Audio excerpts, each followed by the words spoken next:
इलाही, हम तुझसे सिर्फ दुआ ही मांग सकते हैं, क्योंकि हमारी और इसके अलावा औकात नहीं है और इस्तिताअत नहीं है। अल्लाह ताला तू हमारी मुरादें सुन ले, हमारी अर्ज़ियाँ सुन ले, हमारी ज़िंदगियों से जितनी भी परेशानियाँ हैं उनको दूर कर दे। जो कर्ब हैं, जो दुख हैं, जो नागहानी आफतें हम देख रहे हैं, इनको अलविदा कर दे।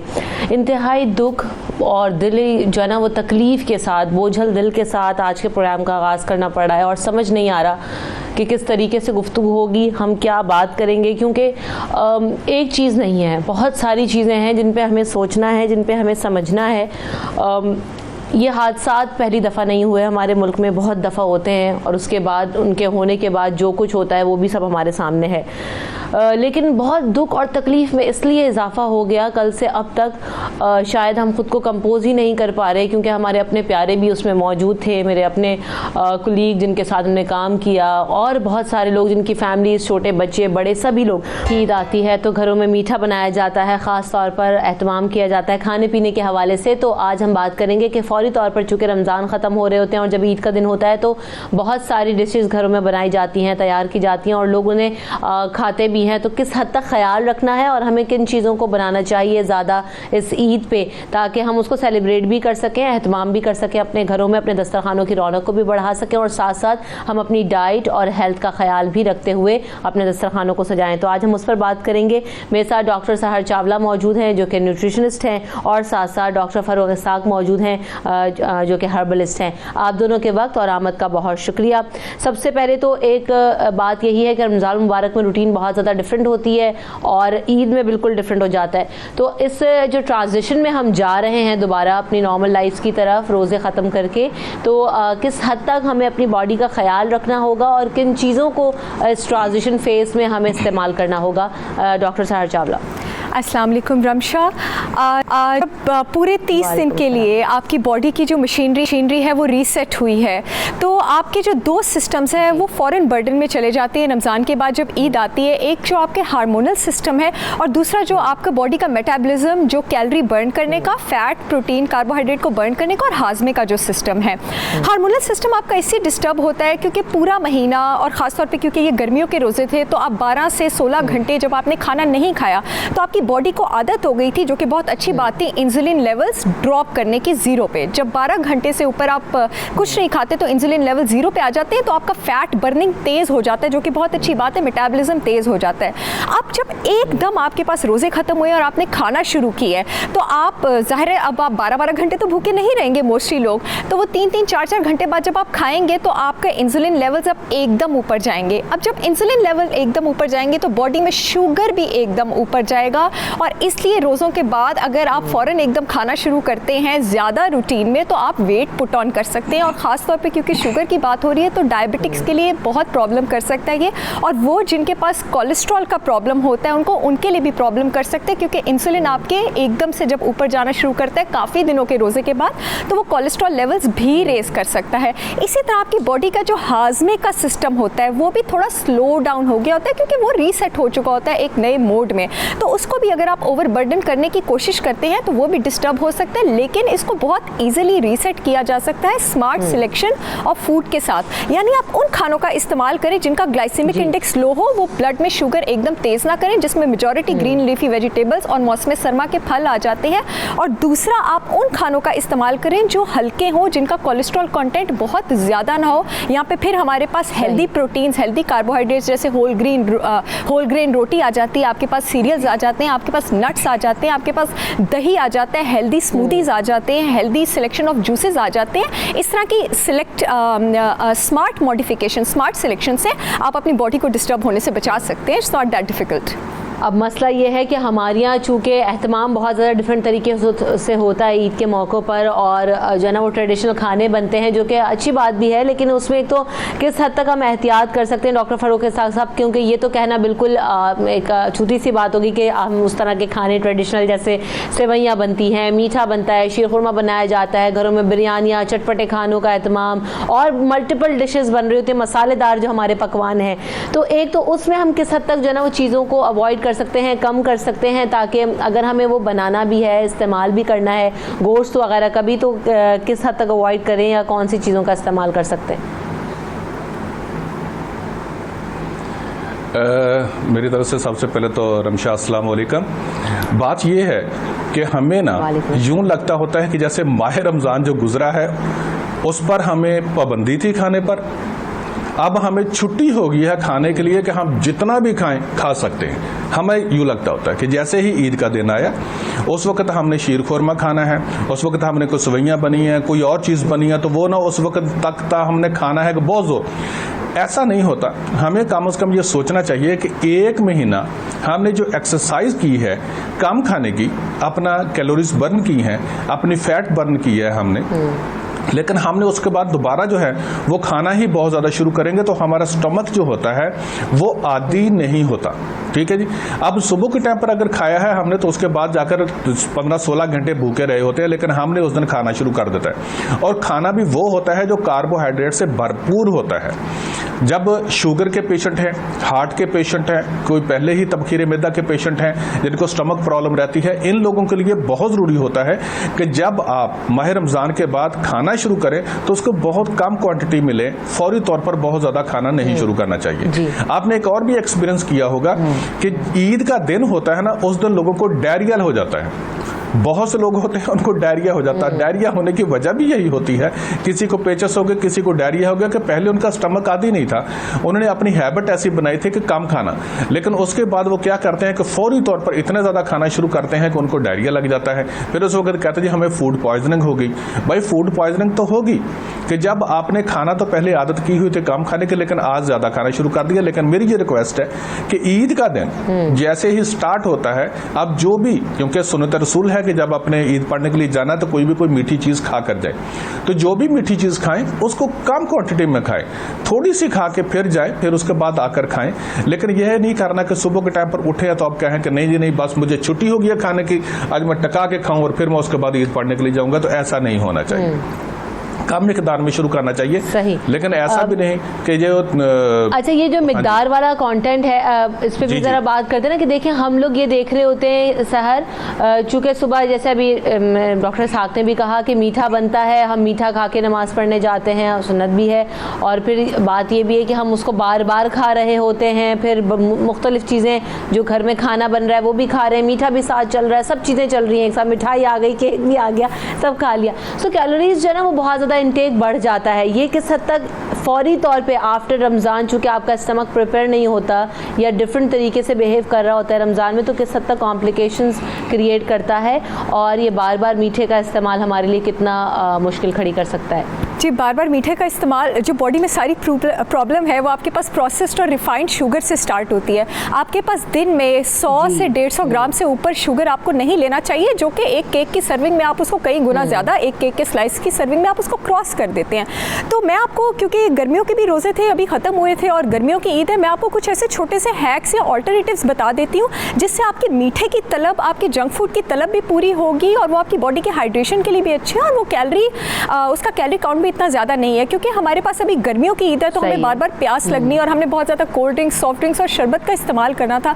तो उसकी जगह अगर आप 3-4 चीज़ें इंक्लूड कर लें, जहाँ तक बच्चों की बात आ जाती है, क्योंकि बच्चों को या तो चॉकलेट शेक का शौक होता है, अगर माएँ उनको पीनट बटर और डार्क चॉकलेट जिसका कोको कंटेंट 70 to 80% हो, वो वजन नहीं बढ़ाती, वो कैलोरी में हाई नहीं है, उसको आप दही के साथ मिक्स करके थोड़ा सा क्रीम चीज़ डाल के ब्लेंडर में बना देती हैं, तो आप अपने बच्चे को ईद के दिन की ट्रीट दे रही हैं चॉकलेट शेक की। अगर बच्चों का उनका आइसक्रीम शेक का दिल करता है, आप उनको आइसक्रीम शेक ना दें। घरों में आपके पास अगर आड़ू मौजूद है, आड़ू, शहद और आप वनीला का एसेंस डाल दें, वो आपके पास पीच शेक बन जाएगा। आप बच्चों को कहें ये पीच शेक है। अगर स्ट्रॉबेरी मौजूद है तो स्ट्रॉबेरी, दही और आप वनीला एसेंस डाल दें, तो आप उनको कहें कि आपके पास स्ट्रॉबेरी शेक है। अगर एप्पल मौजूद है तो आप एप्पल, दही और वनीला एसेंस डाल दें, आप उनको कहें ये शेक है। इसके अलावा जो हमारे पास वो लोग हैं जो डायबिटिक हैं, डायबिटिक्स क्या कर सकते हैं, ये अपने मीठे की प्यास बुझाने के लिए और गर्मियों के लिए अच्छे ड्रिंक्स के लिए ईद के दिन आप क्यूकम्बर ले सकते हैं, खीरा आधा ले सकते हैं, आप पालक के 7 पत्ते लें, आप एक एप्पल लें, आप थोड़ा सा मिंट लें और आप शहद लें और आप उसमें बर्फ़ और पानी डालें और उसका स्लश बना लें। ये इतना रिफ्रेशिंग, इतना मीठा होगा, इसके बेशक आप 3-4 ग्लास पिएं। सेब में जो आपके पास पेक्टिन होगा वो आपकी बॉडी से टॉक्सिन्स वॉश आउट करता है, आपका कोलेस्ट्रॉल भी कम करता है। पालक जो है आपके पास और जो आपके पास क्यूकम्बर है, इनका कूलिंग इफेक्ट होता है, इनमें पोटेशियम होता है, ये ब्लड प्रेशर भी कम करता है। उसके अलावा जिनको अपना गैस्ट्रिक सिस्टम, अपना डाइजेस्टिव सिस्टम फिट रखना है या जिनको ऑलरेडी डाइजेस्टिव सिस्टम की शिकायत है और उन्होंने रोज़े रखे हैं, वो अपने पास ये ड्रिंक बना सकते हैं कि वो बंद गोभी ले सकते हैं, पालक ले सकते हैं, आपके पास अगेन मिंट लीव्स ले सकते हैं और वो आपके पास अदरक ले सकते हैं। इसमें आप थोड़ा सा शहद डालें, पानी, बर्फ़ डालें, स्लश बनाएं, ये बहुत मज़े का बनता है। शरबत की अगर आपने अपनी वो पूरी करना है, उसकी क्रेविंग पूरी करनी है, तो आप वाटरमेलन लें, आप स्ट्रॉबेरीज लें, आप बर्फ़ डालें, आप स्लश बनाएं और पिएं। और हम लोग जिनको अल्हम्दुलिल्लाह जिस्मानी तौर पर, सेहत के तौर पर मेडिकली फ़िट हैं, हम स्ट्रॉबेरीज ले सकते हैं, हम योगर्ट ले सकते हैं, हम उसमें बादाम डाल सकते हैं, बर्फ़ डाल सकते हैं, शहद डाल सकते हैं, साथ खजूरें डाल सकते हैं और शेक बना सकते हैं। तो ये कहीं ज़्यादा टेस्टिंग है बाज़ार में मौजूद आइसक्रीम शेक से, कोल्ड ड्रिंक से और शरबत से। सुबह सवेरे पाकिस्तान,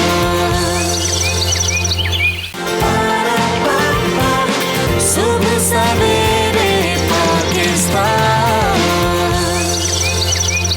अब होता है, पता है क्या सहर और साग साहब, ये होता है कि चूँकि अब रमज़ान जा रहे हैं, ड्रिंक्स वगैरह सारी चीज़ें हम इस्तेमाल भी कर रहे होते हैं और आगे भी करेंगे, गर्मियां हैं जाहिर सी बात है। लेकिन ये जब ख़ास तौर पे ईद का जब मौका आता है तो मीठे पे भी एक तो फोकस हो जाता है, जैसे अभी सहर ने बात की कि किस तरीके से उस क्रेविंग्स को पूरा करना है। हमारे यहाँ 1-1.5 हफ्ते तो जो मुरक्कन ग़िज़ाएँ बनती हैं, जो दावतें होती हैं, जो एहतमाम होता है, दावत ना भी हो तो घर में ही हम कहते हैं कि ईद का हफ्ता तो बस अब कुछ सादी चीज़ तो तैयार ही नहीं होनी, घर में मज़े मज़े के खाने ही बनने।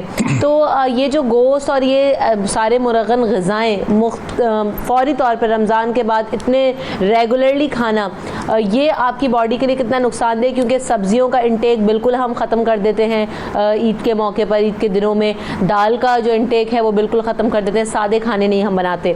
डॉक्टर साहब जी, रमशा होता यही है, आपने बिल्कुल सही कहा। अब ईद का दिन हो और उस वक्त हम उनको ये कहना कि आपने ऐसा शेक बना, तो मेरे ख्याल में कोई भी शख्स जो है किसी घर में ऐसा करेगा नहीं। वाकई ही उन्होंने मुरक्कन ग़िज़ाएँ बनानी होती है और तरह तरह की डिशेस बनती हैं, जिसके अंदर फ्रूट चाट भी होती है, चने चाट भी होती है, शीर खारमा भी होता है, ये ऐसी ही चीज़ें बनती हैं। ये बेशक कोई भी घर हो उसके अंदर यही कुछ होता है और खाना भी यही होता है। लेकिन जो कोई आपके पास गेस्ट आते हैं, मिलने मिलाने का सिलसिला भी होता है, तो उनको भी आप ऐसे ही चीज़ें देंगे और एक साफ़दार उनकी रिस्पेक्ट होती है, देनी पड़ती है, ठीक है जी। लेकिन उसके अंदर मुरक्कन ग़िज़ाएँ जो है ना, अगर इसके अंदर अगर आप कम इस्तेमाल करें, थोड़ी क्वांटिटी में इस्तेमाल करें, मैं ये रिक्वेस्ट करूँगा, कोई भी शख्स ऐसा नहीं करेगा कि मैं ये ना करूं वो ना करूं, लेकिन जो भी घर में बना हुआ है उसको फौरी तौर पर ज्यादा क्वांटिटी में नहीं खाएं, थोड़ी क्वांटिटी में खाएं, तो फिर आपको कुछ नहीं होगा। आहिस्ता आहिस्ता आपका मैदा जो है ना वो उसी सूरत में जो पहले वाली हालत थी वो आता जाएगा। एक मैं आपको थोड़ी सी टिप्स बता दूं कि कुछ लोग ऐसे होते हैं जो एक एक्सपीरियंस होता है, कॉल्स आनी शुरू हो जाती हैं जी कि मुझे डायरिया लग गया। मैं उसके लिए बता दूं कि घर में अगर आपने कुछ खाया और आपको लूज मोशन लग गए, ये अमूमी तौर पर होता है, हमें तो एक्सपीरियंस होता है कि बहुत सी कॉल्स आती हैं कि डॉक्टर साहब ऐसे हो गया, बताइए ज़रा प्लीज़ क्या करूं, क्योंकि क्लिनिक्स भी बंद होते हैं। तो आपको परेशान होने की ज़रूरत नहीं, अगर खा भी लिया और परेशान हो भी गए हैं, ऐसा लग गया, तो आपने सिर्फ ये करना है कि 4 लौंग, 1 चुटकी अजवाइन देसी, 1 बड़ी इलायची, 1 चुटकी चाय की पत्ती, ये 4 चीज़ें हैं। 4 चीज़ों का आपने कहवा बनाना है और आपने 2 घंटे के वक्फे के बाद आपने 2 से 3 मरतबा पीना है। जितने भी लूज मोशन लगे हुए हों वो ख़त्म हो जाएंगे, पेट के अंदर गैस नहीं होगी और आपको कोई प्रॉब्लम नहीं होगी। ये मेरी तरफ से टिप है, क्योंकि आपने खाने से तो बाज आना नहीं है, तो एक ये इस्तेमाल करें। लेकिन जो आपने क्वेश्चन किया कि हमें सब्जियों को भी नहीं भूलना चाहिए। उस वक्त हमें ये नहीं करना चाहिए कि नहीं जी अब हमें बस जो पिछली ताकत है वो अगर हम गोश्त खाएंगे और बहुत ज्यादा खाएंगे तो हमारी ताकत बहाल होगी, ऐसा नहीं है। अगर आपने गोश्त ज्यादा खाया और आपको डायरिया लग गया तो पहले वाली जो ताकत रही सही है ना वो भी खत्म हो जाएगी, ठीक है। तो इसलिए आपको ऐसा नहीं करना, सब्जियां भी बनाएं जो भी आप बनाते हैं, क्योंकि गोश्त तो डेफिनेटली बात बनेगा। अब ये नहीं हो सकता कि घर में है तो आप उसके दिन आप आलू मटर बनाकर बैठ जाए ईद वाले दिन, वो पकाएंगे तो आप गोश्त ही, लेकिन उसको कम मिकदार में खाएं। फिर मेरी रिक्वेस्ट ये है, हाँ जी, ऐसा हो नहीं सकता कि आप आलू मटर बनाकर बैठे हो, जो गेस्ट आए तो उन्हें कहे नहीं जी नहीं हमने ईद का देना तो अभी गोश्त नहीं खाना, ऐसा हो नहीं सकता। जो हकीकत है उसी पर बेस करते हैं कि हमें कम मिकदार में ही खाना चाहिए। खा के उसके बाद ठीक है सैलड भी आप इस्तेमाल कर सकते हैं, जो भी आप ड्रिंक्स इस्तेमाल करते हैं उसके अंदर आप ऐसे नहीं कि फिजी ड्रिंक्स इस्तेमाल करें, लेकिन आप घर के जो चीजें हैं शरबत वगैरह से आप जान छोड़ दें, क्योंकि शरबत अगर पीते रहेंगे तो फिर उसके बाद आपके पेट जो है मैदे वो खराब ही होंगे। उनसे चीज छोटे लेकिन कम मिकदार में। अच्छा, ये जो डॉक्टर साहब ने बात की ये बड़ी अच्छी बात है कि एक तो इन्होंने टिप भी इतनी अच्छी दे दी कि जिनको डायरिया वगैरह हो जाता है उनके लिए भी, वैसे भी चूँकि खाना हम ओवर ईटिंग की बात कर रहे हैं ना कि ज़्यादा खा लेते हैं सहर, तो उसके बाद हमें बहुत सारी प्रॉब्लम्स हो जाती हैं, पेट में दर्द शुरू हो जाता है, डायरिया हो जाता है, डिजीनेस हो जाती है। ये जो कहवे वगैरह का हम इस्तेमाल करते हैं, ग्रीन टी है जैसे, या डिफरेंट जो हमारे एक्सपर्ट्स और हर्बलिस्ट वगैरह भी आते हैं वो हमें डिफरेंट कावास बताते हैं और हम यूज़ भी करते हैं उनको, दालचीनी वगैरह, शहद और सारी चीज़ें। तो ये किस हद तक हेल्प आउट करते हैं आपको हाइड्रेट करने में और आपके निज़ाम हाज़मा को बेहतर बनाने के लिए और आपके वेट लॉस के लिए इवन? जी बिल्कुल, मैं आंसर का स्टार्ट इस बात से करूंगी कि मुरग़न ग़िज़ा बेसिकली आप कहते हैं स्पाइसी फूड को, आप वो मुर्गी को नहीं कहते हैं। यानी अगर आपने सब्जी और दाल को भी बहुत ज़्यादा तेज़ तेल और घी के साथ और मसालों के साथ इस्तेमाल किया तो उसको भी आप मुरग़न ग़िज़ा कहेंगे। अब ये स्पाइसी फूड्स करते क्या हैं? ये स्पाइसी फूड्स जिस टाइम आपके पास हज़म हो रहे होते हैं वो हज़म होते होते आपके डाइजेस्टिव ट्रैक्ट से बहुत ज़्यादा पानी एब्जॉर्ब कर लेते हैं।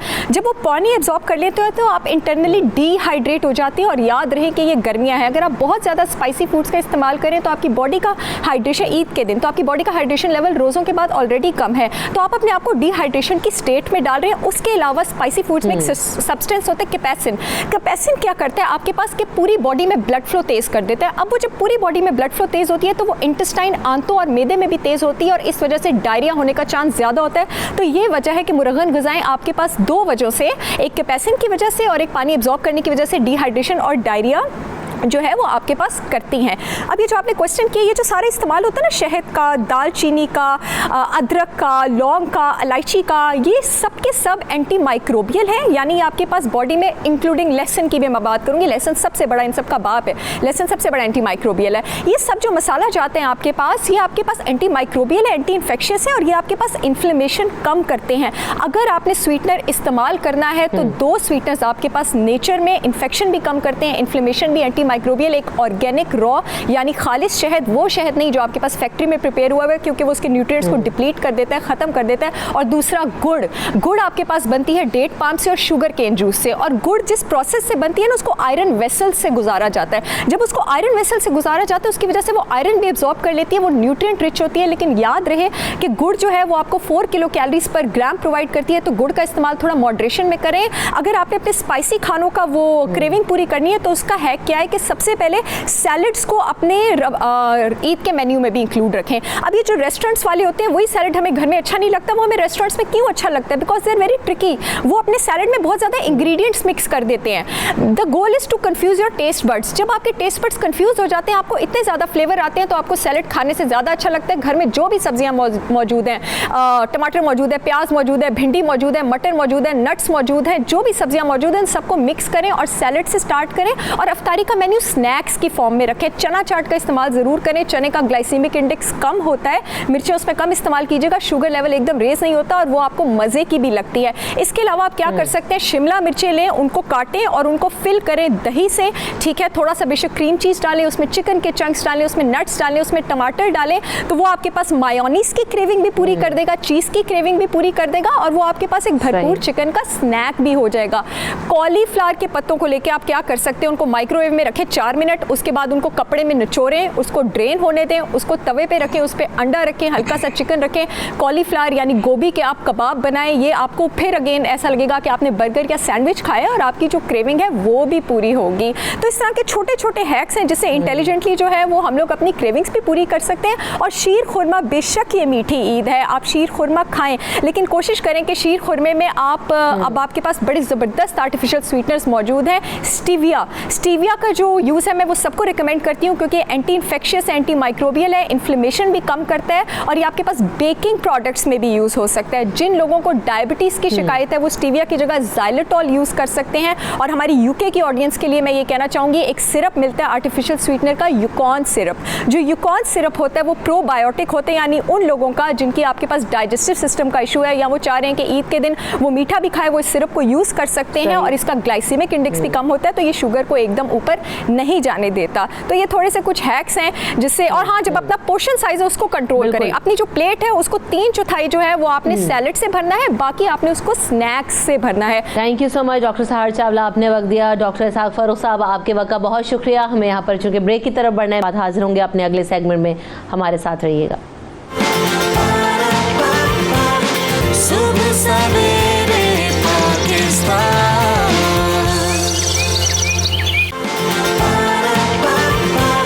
सुबह सवेरे पाकिस्तान।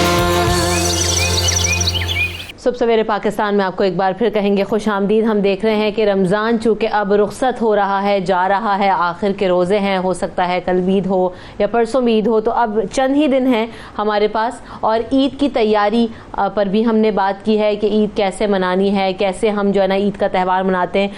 जहाँ से हमने आगाज़ किया था ना वहीं पर आएंगे वापस कि ये ईद बहुत मुख्तलिफ है। और जैसे भी मैंने पिछले कुछ सेगमेंट्स में भी जब गुफ्तगू हो रही तो कहा कि अल्लाह ना करे कि हम ऐसी ईद, इतनी दुख भरी ईद कभी ज़िंदगी में देखें। एक तरफ ये कोरोना का पेंडेमिक है, एक तरफ ये जो कराची में हादसा हुआ, आंखें अश्कबार हैं, दिल गम में डूबे हुए हैं और गम किसी कैफियत है। तो हमें इसमें समझना है कि हमें अल्लाह ताला के हुजूर यकीनी तौर पर हमें ईद मनाने का कहा गया है। हम सब ईद मनाएंगे भी, लेकिन माशरती पहलुओं को भी सामने रखेंगे और हमारे जो इस्लामी इक़दार हैं उनको भी सामने रखेंगे। तो ये ईद हमें कैसे गुजारनी है, इस पर बात करेंगे। डॉक्टर आतिफ असलम राव साहब मेरे साथ हैं जो कि इस्लामिक स्कॉलर हैं, वेलकम करती हूँ आपको शो में। डॉक्टर अरसलान राठौर भी मेरे साथ हैं जो कि माहिर नफ्सियात हैं। आपकी भी आमद और वक्त का बहुत शुक्रिया। डॉक्टर साहब, चूँकि ईद है, आप भी कराची में रहते हैं, आपने कल देखा ही होगा कि जिस तरह का हादसा हुआ, जिस तरह का वाक़या हुआ, हमारे प्यारे उसमें इस दुनिया से दिल तो नहीं तस्लीम कर रहा कि शायद वो रुखसत हो गए हैं, लेकिन बहरहाल सूरत हाल बहुत ख़राब है। तो इसमें हमें ईद कैसे मनानी है? एक तरफ कोरोना के चैलेंज पे भी हम बात कर रहे थे कि ऑलरेडी बहुत ज़्यादा दिल परेशान था कि क्यों है ऐसा।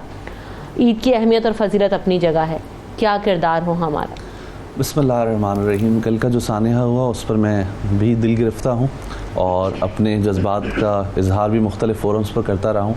और वाकई ये बहुत बड़ी आजमाइश है और अल्लाह तबारक व ताला हमें इसमें सब्र की तौफीक दे और जो शुहदा हैं अल्लाह तबारक व ताला उनके दर्जात बुलंद फरमाए और जो उनके लवाहिकीन हैं अल्लाह ताला उन्हें सब्र जमील अता फरमाए। देखिए, जो शख्स मुसीबत में होता है उसी को अंदाज़ा होता है उस मुसीबत की कैफियत का। हम दूर से बैठ कर एक बज़ाहिर हालात को देख कर दुख का इजहार तो कर सकते हैं, लेकिन उसकी कैफियत को नहीं जान सकते। तो जैसे कि पूरी फैमिलीज़ शहीद हुई हैं इस प्लेन क्रैश में। बाज़ ऐसे बच्चे हैं जो पहली दफ़ा आ रहे थे अपनी पासिंग आउट के बाद अपने पेरेंट्स से मिलने के लिए और कितनी बड़ी खुशियां थी उनकी और ये तमाम चीज़ें हुई। तो ये बहुत बड़ा सानिया है और अहादीस मुबारका में आया है कि सोग 3 दिन तक होता है। यानी अगर हमें कोई ऐसी कैफियत से हम 2-4 हैं तो ईद का दिन तीसरा दिन बनेगा। तो हमारी ये जिम्मेदारी है, हमारी दीन भी हमें ये तालीम देता है कि ऐसे मौके पर हम दूसरों के गमों को याद करते हुए उनके साथ ईद को मनाएं और सेलिब्रेट करें। सही मतलब बात। ये कि इस्लाम ने तो हमें यहाँ तक कहा है ना कि अगर पड़ोसी भूखा है तो आपने अपने घर से छिलके भी बाहर नहीं फेंकने, ये कहीं ऐसा ना हो कि उसके बच्चे देखकर एहसास करें कि नेमत हमारे पास नहीं है। इतना ख्याल रखने का हुक्म दिया गया है कि शोरबा ज़्यादा कर लो कि उस तक भी पहुंचा दो। तो इन हालात में भी कि एक तरफ पेंडेमिक है, लॉकडाउन है, बहुत सारे लोगों के पास वो बुनियादी वसाइल नहीं है कि जिसके ज़रिए वो ईद अच्छे अंदाज से मना सकें। दूसरी तरफ ये इतना बड़ा हादसा हो गया है जो हमारी मुल्क की तारीख में और 2020 का सबसे बड़ा हादसा है। तो इसके बाद हमें चाहिए कि हम जो है ईद पर जहाँ दीनी तकाज़ों को पूरा करें वहाँ ऐसे लोगों के पास जाएँ और उनके गम में शरीक हों और उनका गम बांटने की कोशिश करें। तो यही इस्लाम की असल स्पिरिट है। बेशक, बिल्कुल सही बात है। डॉक्टर अरसलान, जैसे कि अभी बात कर रहे थे डॉक्टर आतिफ असलम साहब भी कि जो सूरत हाल हो गई है, मैंने अपने इंट्रो में भी कहा कि हमें ईद बिल्कुल सादगी से मनानी है। पहले ही कहा जा रहा था कोरोना के हवाले से कि बड़ी सादगी से ईद मनाई जाएगी, लोग अपने घरों में रहें, एहतियात करें, लेकिन लोगों की समझ में नहीं आ रही थी। ये हम कौन लोग हैं जो अभी बाज़ारों में रश लगा हुआ है, चूड़ियों की ख़रीदारियाँ हो रही हैं, ज्वेलरी मैचिंग, और वही चीज़ जो रिवायती अंदाज में हम ईद मनाते हैं उसी तरह मनाने की कोशिश करती रहे और शॉपिंग्स और ये सारी चीज़ें होती रहीं। हमें किस हद तक समझना है और ये अंडरस्टैंडिंग कैसे डेवलप हो सकती है, क्योंकि बहुत तवातुर से इस पे बात हुई कि ये वो ईद नहीं है। ये हादसा होने के बाद तो सूरत हाल बिल्कुल डिफरेंट हो चुकी है, दिल की जो कैफियत है वो बिल्कुल डिफरेंट हो चुकी है। लेकिन इससे पहले भी बार हम यही बात कर रहे थे कि सादगी से मनाएं, लोग नहीं समझ रहे थे। क्या पैटर्न्स हैं, कैसे इसको तब्दील किया जा सकता है? Thank you Rimsha. देखिए, सबसे पहले अभी ये बात कर रहे थे डॉक्टर साहब, हमें ये समझना है, वो 70 साल पहले इकबाल ने कहा था, ईद आज़ादां शिकोहे मुल्क को दी, ईद महकूमा हुजूम मोमिनीन। तो हम चीज़ों के साथ डील कर सकते हैं जब हमें ये समझ आए कि आज़ाद आदमी जो बुनियादी तौर पे पैदाइशी तौर पे आज़ाद होता है, ज़हनी तौर पर आज़ाद होता है, वो चीज़ों के साथ कैसे डील कर रहा होता है। जब कभी हम देख रहे हैं कि मुल्क में कोरोना भी चल रहा है और कल जो हादसा है वो तो बहुत दिलखराश वाक़या हुआ 2020 का, तो इसके साथ हमने डील कैसे करना है। डीलिंग हमारी हो सकती है जब हम ये समझें कि चीज़ें यानी इस्लामी नुक्ता नज़र से और नफ्सियाती नुक्ता नज़र से हमने चीज़ों के साथ कैसे चलना है। हमारी बहुत अफसोसनाक सूरत हाल ये है कि ना तो हम तिब्बी हवाले से, ना टेक्नोलॉजी और नफ्सियाती हवाले से आगे बढ़ पाएँ, ना ही हम इस्लाम का मिजाज समझ पाएँ। कल ही की एक मैं आपको बात सुनाता हूँ कि हमारे एक बहुत पढ़े लिखे दोस्त थे, तो वो जुम्मे की नमाज़ पढ़ने के लिए गए तो उन्होंने मास्क नहीं पहना हुआ था। तो उनको जब रोका गया तो उन्होंने बड़ी बरहमी का इजहार किया और उन्होंने कहा कि क्या आप अल्लाह के घर में इस बात का यकीन नहीं करते कि अल्लाह हमें बचाएगा। तो एक तो हमने ये समझना है कि तवक्कल क्या चीज़ है, उसको अभी तक हम समझ नहीं पाए। एक बहुत मशहूर वाक़या है कि नबी करीम सल्लल्लाहु अलैहि वसल्लम के पास एक सहाबी आए और उन्होंने कहा कि मैंने अपने ऊँट को बाहर छोड़ा है। आप सल्लल्लाहु अलैहि वसल्लम ने फरमाया क्या तुमने उसको बांधा है? उसने कहा नहीं, मैंने उसे अल्लाह के तवक्कल पर छोड़ दिया। तो आपने कहा कि जाओ और उसको बांध कर आओ। जब वो बांध कर आ गए तो उन्होंने फरमाया, नबी करीम सल्लल्लाहु अलैहि वसल्लम ने फरमाया कि अब तुमने बांध दिया है, अब तवक्कल करो। तो सबसे पहली बात यह है कि हम तवक्कल का मफहूम समझ लें। फिर एक और बात बहुत अहम हमें समझने की ज़रूरत है नफ्सियाती तौर पर, कि आप नफ्सियाती तौर पर जब मजबूत हो जाते हैं तो आपको चीज़ें निस्बतन कम टॉन्ट करती हैं। यानी अगर हम इस्लामी नुक्ता नज़र से भी देखें तो नबी करीम सल्लल्लाहु अलैहि वसल्लम की जो हयात मुबारक है उसमें सिर्फ 9 ईदें आई हैं, आपने 9 ईदें मनाई हैं, और वो सारी की सारी आपको हैरानी होगी कि वो यानी एक तरह की एपिडेमिक ईदें ही थी। यानी बीमारी की वबा तो नहीं थी, लेकिन कोई ईद ऐसी थी जो किसी गज़वे में आ रही है, कोई ईद ऐसी है जो किसी जंग के बाद आ रही है, जंग बदर में आप सहाबा शहीद हुए उसके बाद आ रही है। तो हमने देखना है कि चीज़ों को डील आपने कैसे करना है। जब आप ये बात तय कर लेते हैं कि चीज़ें आपकी यहाँ के लिए नहीं हैं, बल्कि आपकी चीज़ें जो हैं वो परमानेंट, सारी आपकी कोशिशें, आपकी खुशियाँ, आपके गम किसी बड़े मकसद के लिए हैं, तो उसके साथ डील करने में आपको निस्बतन आसानी हो जाती है। आसानी उस वक्त होती है जब आप अपने मकसद को निस्बतन बड़ा कर लेते हैं। एक और बात मैं बहुत कहना चाहूँगा, चूँकि ईद का लफ्ज़ी मतलब जो है लौटने का है, पलट के आने का है, पाकीज़गी की तरफ पलट के आना, तकवे की तरफ पलट के आना। तो हमारे यहाँ ईद का जो तसव्वुर समझा जाता है कि कपड़े पहने जाएँ और हुल्लड़बाजी की जाए, तो वो तो जो एग्जैक्टली आपने पलट के आने का मकसद है उससे बिल्कुल दूसरी तरफ जा रहे हैं। तो ईद बुनियादी तौर पर आपको ये पैगाम देती है कि आप जिस नेचर पर, जिस फितरत पर, जिस हालत पर और जिस कैफियत पर होने चाहिए उस पर आएँ। अगर आप खुश हैं तो आप इंसान की तरह खुश रहना सीखिए। अब चूँकि बतौर नफ्सियात दान या नफ्सियात का स्टूडेंट मैं आपको बताता हूँ कि जो खुशी है, खुशी में सबसे अहम उनसर जो हम हैप्पीनेस की साइकोलॉजी में कहते हैं वो कलेक्टिवनेस का है, कलेक्टिवनेस का है और पर्पसफुलनेस का है। तो हमने अगर तो गम है तो अपनी ज़िंदगी को उसके मकसद के तहत कि लोगों के साथ हमदिली कैसे करनी है, एम्पैथी कैसे करनी है, लोग अगर मुश्किल में हैं तो अपने आप को उनके शूज़ में किस तरह रख कर देखना है, ये सारी चीज़ें देखेंगे नफ्सियाती तौर पर लोगों के साथ अपने आप को खड़ा हुआ महसूस। सुबह सवेरे पाकिस्तान, सुबह सवेरे पाकिस्तान।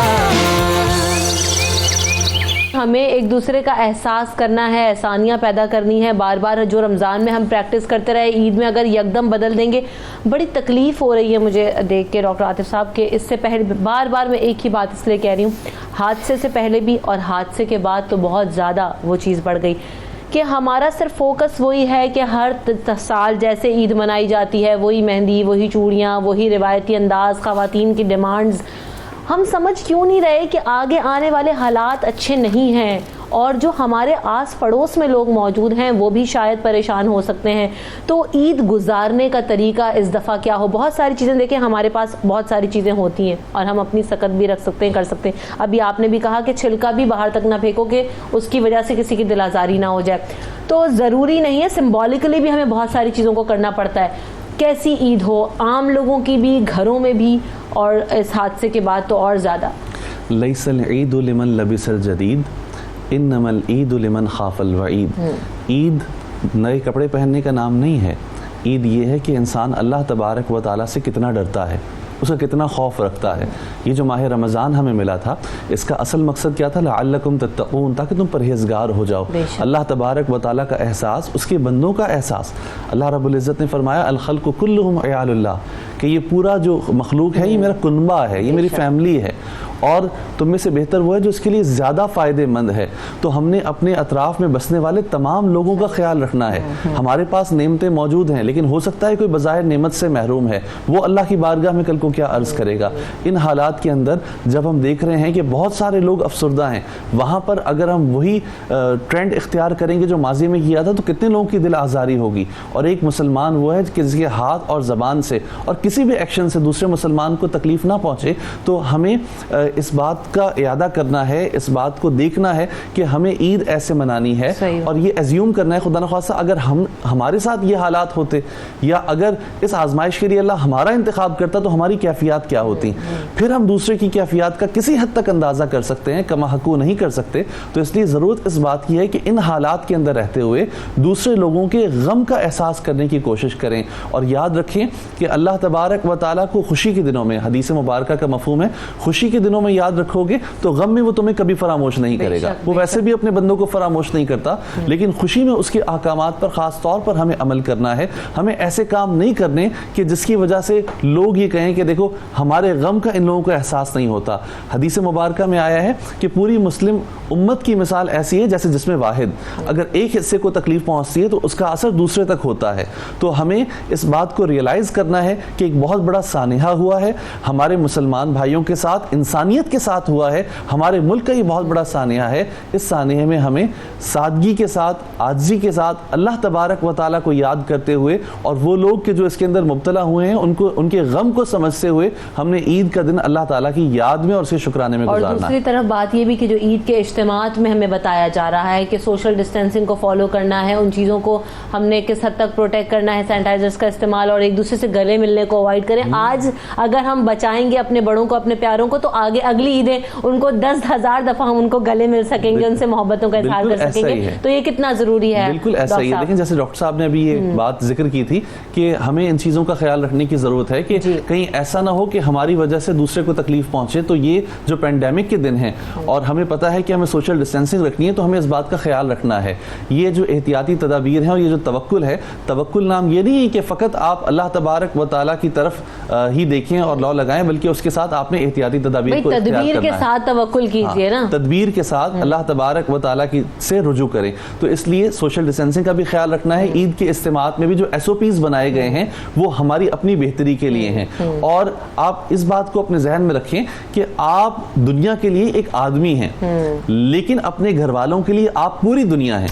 अगर आपने अपना ख्याल ना किया और आप इस तरह की चीज़ों के अंदर मुब्तला हो गए तो दुनिया के लिए तो फ़कत एक आदमी गया, लेकिन आपके घर वालों के लिए पूरी दुनिया चली गई। तो इसलिए इस मौके पर भी परहेज़ करें, एहतियात करें, एहतियाती तदाबीर इख्तियार करें, ताकि ऐसा ना हो कि आप इसके अंदर मुब्तला हो जाएं या आपकी वजह से आपका कोई चाहने वाला मुब्तला हो जाए। अच्छा, और जिंदगी भर आप इस गम को फिर फरामोश ना कर अब सकें। होता एक और चीज़ ये भी है, डॉक्टर अरसलान से पूछ लेती हूँ ये बात कि हम चूँकि हमें मना किया गया है कि अभी हाथ ना मिलाएं, गले ना मिलें, इन चीज़ों को अवॉइड करें। अब ख़ास तौर पे घर वाले भी होते हैं या आपके आस पड़ोस के लोग या आपके जो ना बहुत ही क्लोज रिलेटिव्स या फैमिली मेम्बर्स, तो अगर आप उनसे हाथ ना मिलाएं, उनसे गले ना मिलें, तो वो बड़ा मायूब समझते हैं और बड़ी मायूब नज़रों से देखने की कोशिश करते हैं। मेरी अपनी प्रैक्टिस ये होती है कि मैं लोगों से इसलिए ज़्यादा दूर रह रही हूँ या कोशिश कर रही हूँ क्योंकि मैं रोज़ाना बाहर जा रही हूँ, तो मैं उनके लिए कॉम्प्लिकेशन का बाइस बन सकती हूँ। लेकिन वो ऐसी नज़रों से जब देखते हैं तो मैं खुद शर्मिंदा हो जाती हूँ, मुझे समझ में नहीं आता कि क्या करना चाहिए। सो ये जो एटीट्यूड है इतने अरसे बात करने के बावजूद भी डेवलप नहीं हो रहा है। डॉक्टर अरसलान, ये देखिए, ये इस पे हमें ये समझना चाहिए कि ये जो आपने बात की बड़ी दिलचस्प है। हमारे आस पड़ोस में लोग जो रह रहे हैं उसमें कुछ लोग तो ऐसे हैं जो कि कम एजुकेटेड हैं, कुछ मैंने ऐसे देखे हैं जो एजुकेटेड भी हैं, लेकिन आपके बहुत कुर्ब में अगर आप उन्हें हाथ मिलाने से गुरेज करते हैं तो बड़ी हैरत से आपकी तरफ देखेंगे और आंखें फाड़ फाड़ के देखेंगे। तो ये बुनियादी तौर पर जो मैंने पहले बात की थी वो हमारी एक ख़ास नफ्सियात है ग़ुलामी की, यानी हम खुल कर सोच नहीं पाते मसलों पर कि असल में मसला क्या है। यानी हम चीज़ों की बहुत, आप ये समझिए कि हम उन लोगों में से हैं जिनकी नफ्सियात चीज़ों की बिल्कुल अपीयरेंसेस पर बनी हुई हैं। यानी हमें लगता है कि अगर कोई आदमी आपको आकर बहुत गर्मजोशी से हाथ मिलाएगा, आपको आकर बहुत पुरतपाक तरीके से गले लगाएगा तो वही आपके साथ मुखलिस है। हालांकि यानी ये अब बात जानी जा चुकी है कि इंसान को मोहब्बत का एहसास पोस्चर से भी दिलाया जा सकता है। बाकायदा नफ्सियात की एक ब्रांच है जो बताती है कि इंसान की आँखें और चेहरे के जो खदो खाल होते हैं वो ये एहसास दिलाने के लिए काफ़ी होते हैं कि आप किसी के साथ किस हद तक मोहब्बत रखते हैं। फिर दूसरा ये है कि एक हमारे यहाँ बहुत प्रॉब्लम है एक इन्फीरियॉरिटी फीलिंग की, यानी जब आप किसी को हाथ नहीं मिलाते तो लामुहाला तौर पर वो ये नहीं सोचेगा कि ये मुझे मेरी हिफाजत के लिए हाथ नहीं मिला रहा या अपनी हिफाजत के लिए हाथ नहीं मिला रहा। जिसको आप हाथ नहीं मिला रहे वो फौरी तौर पे कहेगा कि क्या तुम्हें मैं बीमार लग रहा हूँ, या तुम्हें मैं कोई छूत का मरीज़ लग रहा हूँ, या कोई ऐसा मसला है। तो ये उनके अंदर की एक यूँ समझ लीजिए कि हमारी सोसाइटी की एहसास कमतरी है। यानी हम चीज़ों को देख रहे हैं, बिल्कुल चीज़ें हमारे सामने वाज़े हैं, लेकिन हम उनको एक्सेप्ट करने से इनकारी हैं। तो यानी जो हकीकत होती है आपके पास और उस हकीकत पर आपका जो रिएक्शन होता है, इन दोनों के दरमियान जो कंट्राडिक्शन हो, ये सबसे बड़ी, हम इसको एबनॉर्मल साइकोलॉजी कहते हैं।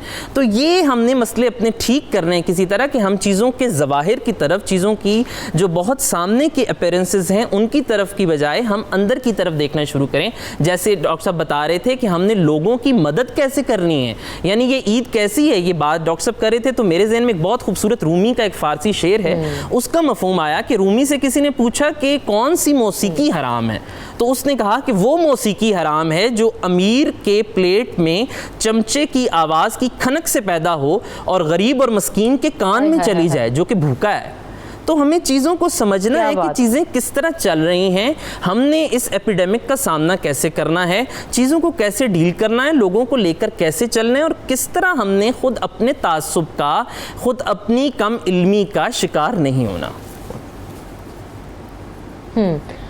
डॉक्टर आसिफ साहब, जैसे ज़ाहिर होने की बात हुई ना कि और अभी मैं कह भी थी कि बहुत सारी चीज़ें हमें सिंबॉलिकली करनी पड़ती हैं। बहुत सारे लोगों के पास बहुत सारी चीज़ें होंगी, बहुत अच्छे कपड़े होंगे, बहुत अच्छे जूते होंगे, बहुत अच्छी हर चीज़ होगी और हम पहन भी सकते हैं, कर भी सकते हैं। लेकिन इजहार जो वाली जो बात है ना कि अगर आप किसी के साथ सॉलिडारिटी के साथ खड़े होते हैं तो उसी रूप में जाते हैं कि उसको बुरा ना लगे कोई भी हमारा एक्ट, हमारा जो अपीयरेंस है।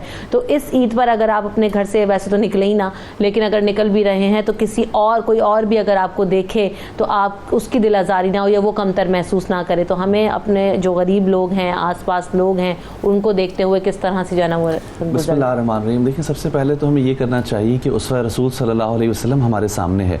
आका करीम अलैहिस्सलातु वस्सलाम ईद के लिए घर से निकलते हैं, रास्ते में एक ऐसे बच्चे पर नज़र पड़ती है कि जो बज़ाहिर मफलूकुल हाल था।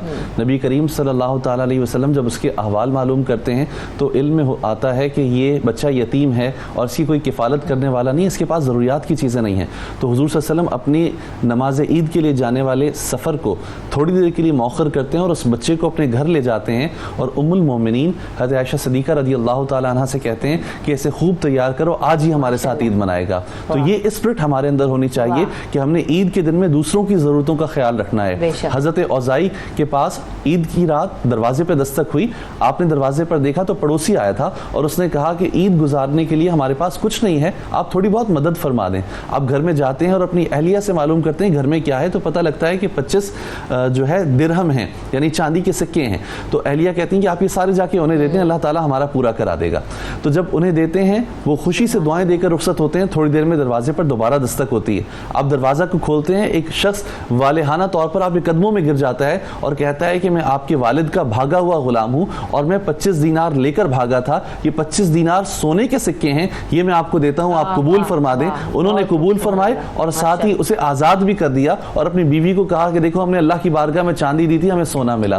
तो हम भी ये ईद ऐसी गुजारें कि हम अल्लाह तबारक व तआला की बारगाह में अपनी हैसियत के मुताबिक ये तोहफे, ये आमाल, लोगों का ख्याल, ये जज्बात पेश करें और अल्लाह तबारक व तआला अपनी शान से हमारे गौर मुराद को भर दे। बहुत खूब, बहुत ही खूबसूरत गुफ्तगू। और शायद हमारी जो ईद है वो ऐसे ही हमें तो हर साल वैसे तो गुजारनी चाहिए, लेकिन हमारी रिवायतें कुछ मुख्तलिफ हैं, उसमें भी कोई बुरी बात नहीं है। खुशियाँ मनाने का हर किसी का अपना तरीका होता है, लेकिन खुदारा खुदारा खुदारा हमें ये सोचना है, समझना है कि ये जो ईद है वो सादा है और ये ईद बाकी ईदों से बहुत मुख्तलिफ है। तो बस आप भी जो अपनी जो ईद है उसको सादगी से मनाइए और अल्लाह ताला के हुजूर हम जो कुछ कर सकते हैं वो करने की, लोगों की मदद करने की कोशिश करें और लोगों के दुख दर्द और परेशानियों में उनका साथ दें।